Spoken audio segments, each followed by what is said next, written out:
Look who's here, SUNY professor, campus reform fellow, Nicholas Giordano. Nicholas, it's good to see you tonight. Thanks for joining us. So you've been dealing with these agendas at your college that has nothing to do with the basics like literature, history, and math. What's going on? Well, throughout the country, we're seeing colleges and universities incorporate diversity, equity, inclusion, and social justice into their degree programs. And I don't think a large segment of the population is aware of what's happening. It's why I wrote the piece for Campus Reform, to highlight that this is real. In order to graduate, you're going to have to take these diversity, equity, inclusion, and social justice courses. In addition, courses are currently being revised at colleges throughout the country to incorporate this as well. So it's not just one course that you're going to be taking. It may be several courses. And this is going on in every degree program that exists out there. So you're saying that if a student does not take these courses, they cannot graduate?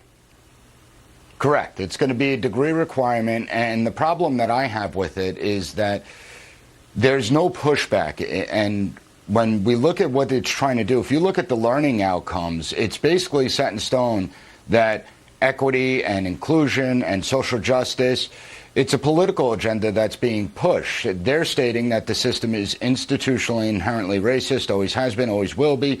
They're promoting the idea of social justice, but we all know that they're not going to promote sane and legal immigration policies as social justice or limited government or fiscal responsibility.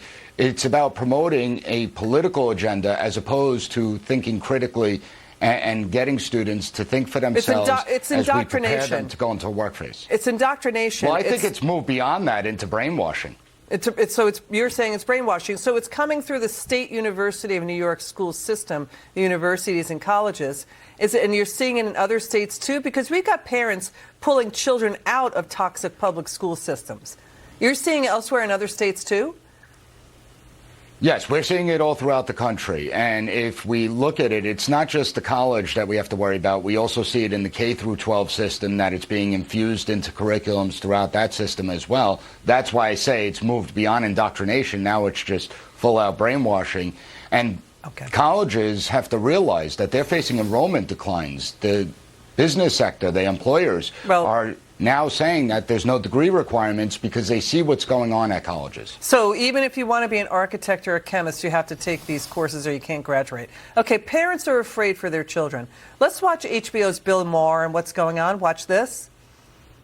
If you're part of today's woke revolution, you need to study the part of revolutions where they spin out of control because the revolutionaries get so drunk on their own purifying elixir they imagine they can reinvent the very nature of human beings. Communists thought selfishness could be cast out of human nature. Russian revolutionaries spoke of the new Soviet man who wasn't motivated by self-interest, but instead wanted to be part of a collective. No, it turns out he wanted to be on a yacht in a Gucci tracksuit holding a vodka and a prostitute, not standing in line all day for a potato. The problem with communism, and with some very recent ideologies here at home, is that they think you can change reality by screaming at it. That's pretty on point. What do you think? I think he's spot on, and it shouldn't matter about political ideology. If we look at a number of professors that have gotten in trouble over the course of the last year for DEI stuff, a lot of them have actually been on the left of the political spectrum. So essentially everyone can be targeted, and it destroys academic freedom. And Campus Reform has highlighted a number of cases that this has happened in. Well, we got Virginia Lieutenant Governor Winsome Earl Sears is pushing for a school choice program in Virginia. We've got about 21 states do that. Maybe it'll take hold nationwide. We'll have to see. But you were great, sir. Nicholas, thank you so much for joining us tonight. Come back soon, okay? Thank you for having me.